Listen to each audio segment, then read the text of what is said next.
এই অদম্য বাংলাদেশকে আসলে কোনোভাবেই থামিয়ে রাখা যাবে না, কোনোভাবেই দমন করা যাবে না।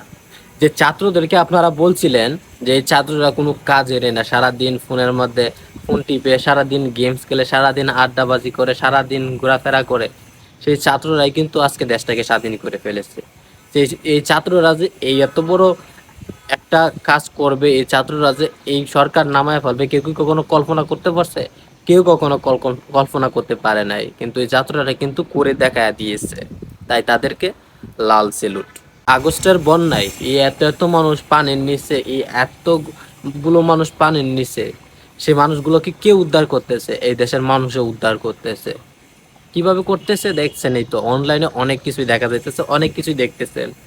এই ছাত্ররা, শিক্ষকরা, দেশের বিভিন্ন শ্রেণী পেশার মানুষরা, অনেক ফাউন্ডেশন, সব মিলিয়ে সবাই, এবং সরকারি বেসরকারি